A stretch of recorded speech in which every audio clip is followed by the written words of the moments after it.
Welcome back to our family Sunday school lesson. I'm Pastor Stephen, and we want to welcome you here today. Thank you for joining us. Today we are going to be talking about Samuel, the call of Samuel, and a bit about Eli, and what happens with him is what we're doing today. But first, I just want to just give a little update on our family. We're doing well. I actually have a little video to share with you of Eli. I'm not going to preface it at all, so just feast your eyes on future worship leader. By the minute,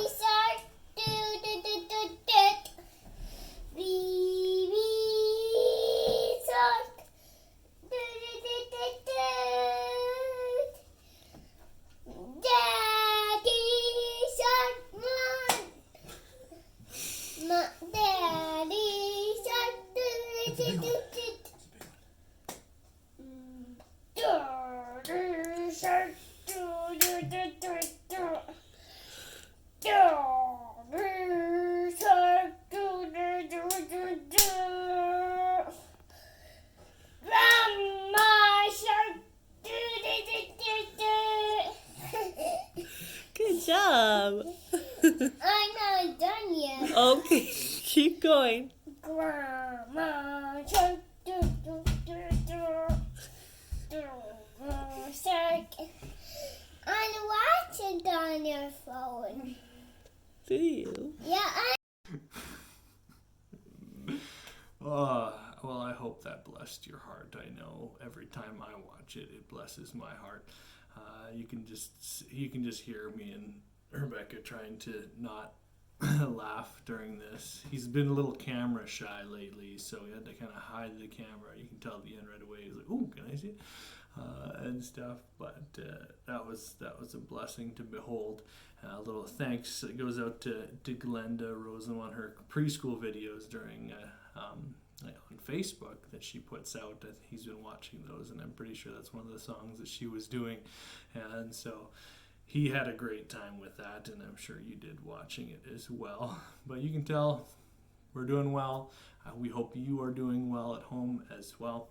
But I do want to get started on our Sunday school lesson. And to start off, I do have a discussion question for your family that we're going to I'd come back around to later. It's pretty general discussion question just to get you talking. First off is, do you have a lucky charm? Meaning maybe when you're playing sports, do you have a certain, you got to wear your socks a certain way or just never wash them kind of thing, or have a certain warm-up jersey, or, or in other areas of life, do you have any things that you have to do a certain way because for some reason we think we're going to be more successful in them? Do you have any of those lucky charms in your life? I want you to discuss that with your family now.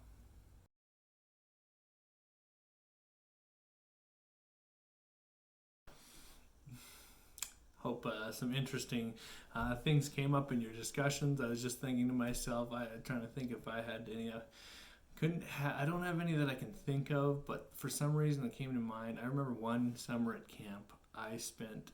You guys know how you have your camp shirts you have to wear on opening day and on closing that say staff on the back.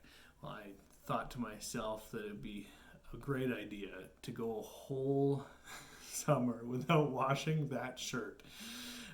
And just wearing it for the shortest periods I could, but just to say that I did, which is ridiculous. And it did start to stink by the end, but I did accomplish it. For what reason? Absolutely none. Now back onto more relevant topics. We are studying Samuel today, his call, and a little bit about Eli and his family, and how he didn't do the best with that whole thing. But we learned that our last judge is Samuel before we start appointing kings, right? And so we're gonna look at his life, starting off with chapter 1. So I would love for you to stop and read 1 Samuel chapter 1 as a family. And I want you to ask this question afterwards. How did Samuel wind up in the service of Eli? Okay?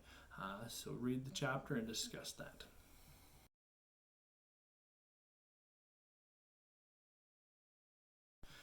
So how did Samuel end up with Eli? We have this story of Hannah that starts off the book of 1 Samuel.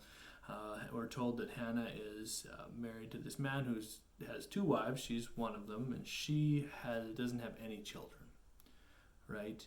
And this is obviously something that breaks her heart, especially since the other wife also likes to rub it in and break her heart in that way. Her husband tries to comfort her about these things, but it just it's not the same. And every year they'd go to Shiloh to give their sacrifices to the Lord, and she's there that one time, and she's just weeping, and she's praying, pouring her heart out before the Lord. Eli thinks she might be drinking too much or something like that, and he's just like, "What are you doing?" He's like, "Oh no, this isn't. I'm just pouring my heart to the Lord." And he's like, "Well, may your prayer be answered."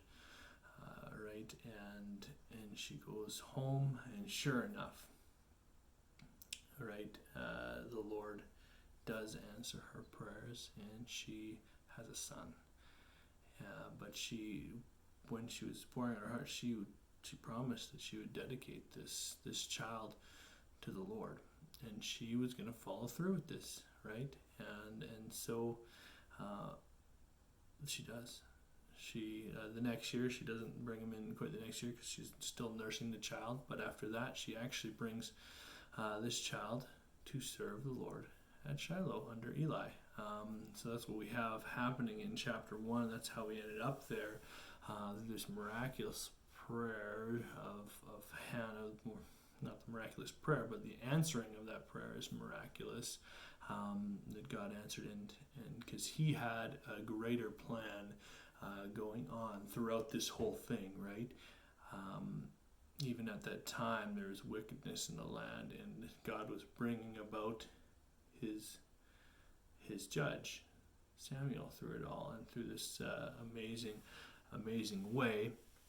And he served the Lord there. I'm going to summarize chapter 2 as we continue on. We have Hannah in her prayer and praise to the Lord. You can read it on your own time if you would like, but she praises the Lord for this, and she does leave Eli there. And then we're told the story of Eli's sons, Hophni and Phinehas, and they are not good guys. They are actually wicked men who are very selfish, and they're using their station as priests to get gains, to find selfish gains through it. So normally the sacrificial system would go a certain way. They didn't like that way because, where the meat would go in, and it would be boiled, and the fat would be boiled and boiled off. They wanted the fat because that was like a choice thing. That was a luxury kind of piece, and so they didn't want to boil that away. They wanted to keep it for themselves, so they would disrupt the way that they wouldn't do things the way the Lord had actually laid it out to go. As well, they were with the women that came to the temple. They were also immoral with them in a sexual way. They're wicked boys, guys, men at this time, and Eli knows about this, or at least he finds out eventually, but he doesn't really do much about it. He kind of talks to them once, that we're told in scripture, and says, "Hey, you guys shouldn't be doing this," but they don't really listen to him. And not really anything is done. They're not kicked out of the priesthood or anything like that. There's no discipline. There's no action on behalf of Eli. And for this, there's a judgment that's made, and there's a prophet, a nameless prophet that comes and that tells him, you should have listened. You should have done this. You should have obeyed me and actually done something about your sons. But since you haven't, they're going to die at a young age, and your line is going to be cut off eventually, kind of thing. So some serious judgment on Eli. He didn't seem like the greatest father. Even just looking at his story throughout the passage, he doesn't really impress. He doesn't really seem like a man of faith. Seems like a guy that's kind of doing his job half-heartedly, hoping the bad stuff will just go away or something, but not really dealing with issues and not really stepping out for the Lord as you read this story. And for this, he is being judged. And so that's what we have happening in chapter 2. And in contrast to these guys not serving the Lord and going against his will, we have another young man that's told in the story that in verse 26 of chapter 2, Samuel served faithfully and grew in stature and favor with the Lord and men. Though Eli was not growing in favor, nor his sons, Samuel was growing in favor and stature, both among men and the Lord. So they knew he was a righteous man that was growing up there. So at this point, I would like you guys to read chapter 3 of 1 Samuel. And I want you to ask yourselves, why did it take so long to realize that the Lord was speaking to Samuel?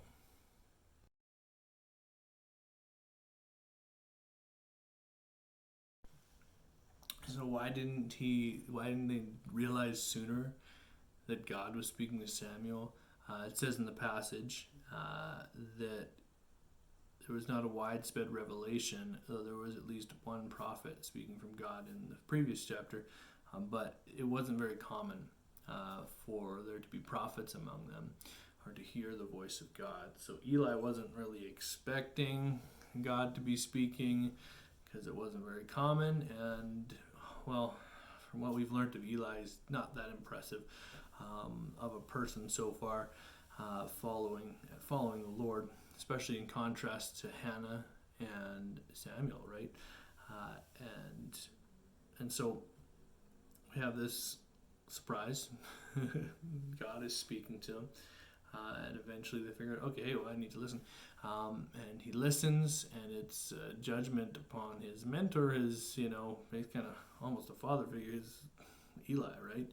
And so he's feeling a little bit awkward about sharing this with Eli, but Eli insists, and Samuel's faithful to God's word and does share the judgment that's coming upon Eli and his family, right?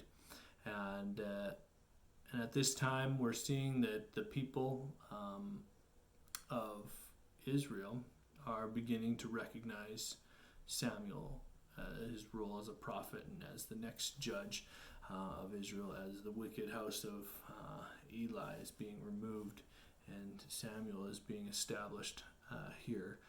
And so that's what we have happening in chapter 3 as we look at that.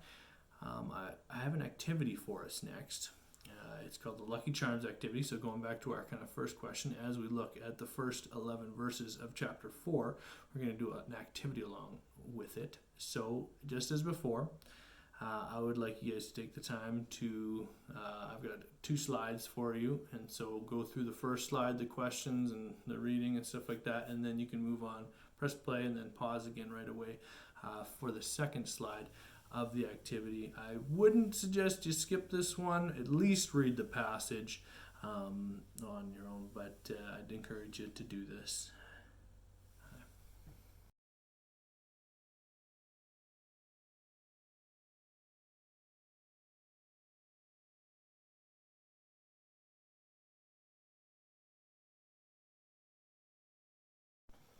Hopefully you saw from this activity that placing your faith in an object, even if something it is from the Lord, is not right.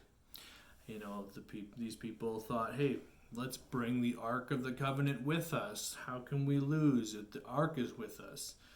Like as if the Ark is winning, or as if the Ark is the one that brought them out of Egypt, and all these things. No, how about we inquire of the Lord and see if we're supposed to first, and trust in Him for victory, not bring an ark out to these place to the battle just so they'll win. Like, they're placing their faith in objects, and we got to be very careful that we don't do that as well. Our faith is not in those kind of things, but in Jesus Christ, right? And so it may be that you thought of maybe some of the things that you may do, maybe out of superstition, that you place faith in, and we definitely shy away from those things and remind ourselves, no, I need to place faith in Jesus Christ. Sometimes objects are good for helping us remember to put our faith in Jesus.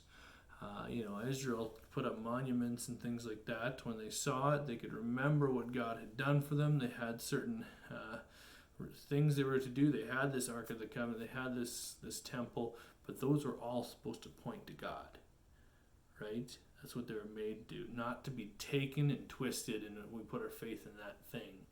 No, that's not the case. So,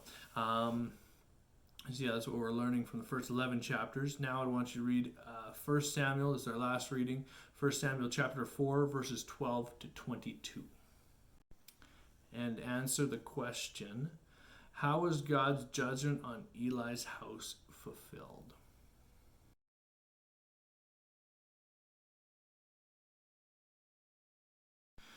So we see the Lord's judgment coming upon Israel, or coming upon Eli's household here, in the fact that, well, first of all, fulfilled that his sons died in the battle, and even Eli, when he received the news and heard about the ark, he fell over off of his chair and died, right?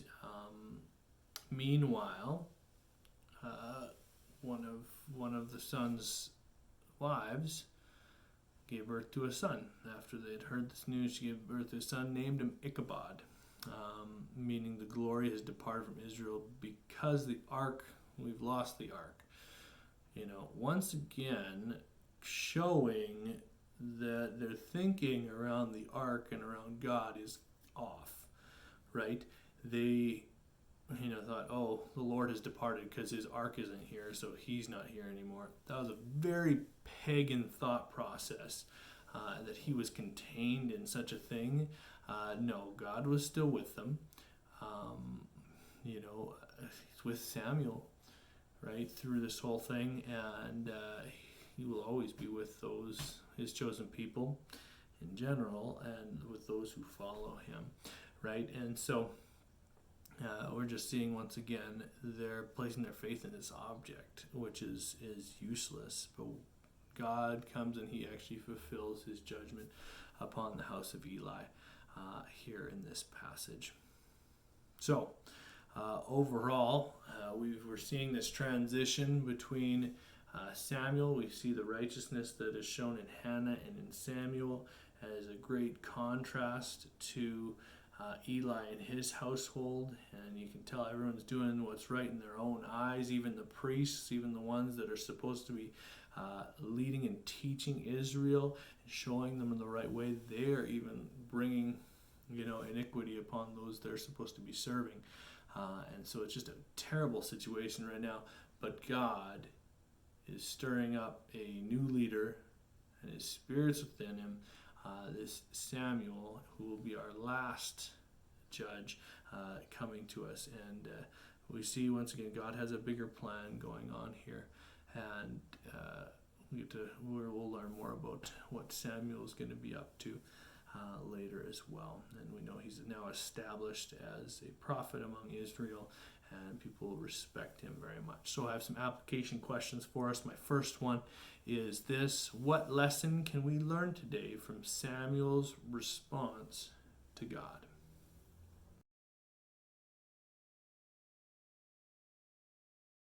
We see Samuel's response is, speak, for your servant hears.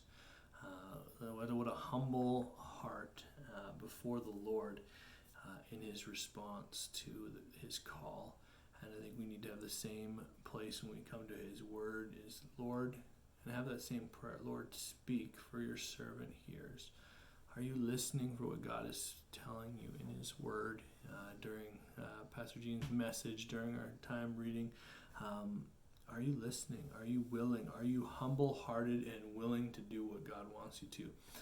Even when it's uncomfortable. Like Samuel's case, right? It was super uncomfortable for him to tell, Eli about this judgment that's coming upon him. It's awkward, it's uncomfortable, and yet he still is obedient to God, and he does tell him, right? And I think there's a lot to be learned from that as well, because there's a lot of situations we don't move forward with sharing the gospel, sharing our faith, sharing these wonderful truths, because we feel it's like awkward or uncomfortable or whatever, it might ruin the friendship, that kind of stuff. Just like, no, we need to be obedient to God in this for sure. My last question for you is, upon, considering Hannah's prayer and God, his miraculous answer to this prayer, how does that encourage your heart today?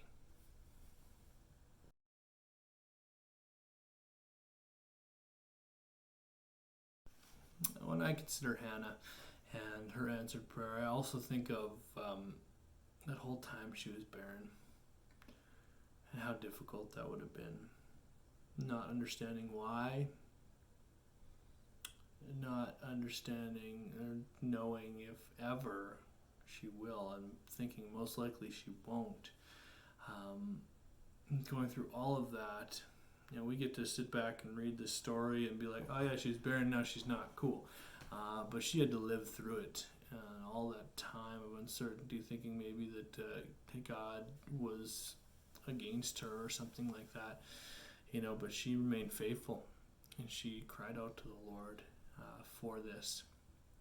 I think we can learn a lot from that, especially when we're going through difficult times, whether it be COVID-19, job losses, just difficulties, fear for family, for loved ones, for those who are vulnerable. We don't understand, we don't have control over these things, and we just need to give that up to God and be praying for the people around us for sure, but then give it over into his hands. If there's nothing that we can really do other than pray and give it over to the Lord, then we shouldn't be carrying that burden. And we need to give it over to the Lord. And God can do miraculous things, right? And so we trust him that he has a plan. He had a plan in Hannah's case for her to be barren for a specific reason to get to this point in the story. Obviously, she couldn't see that. We get the benefit of being able to look back and see it now. So those are some thoughts that I had about that.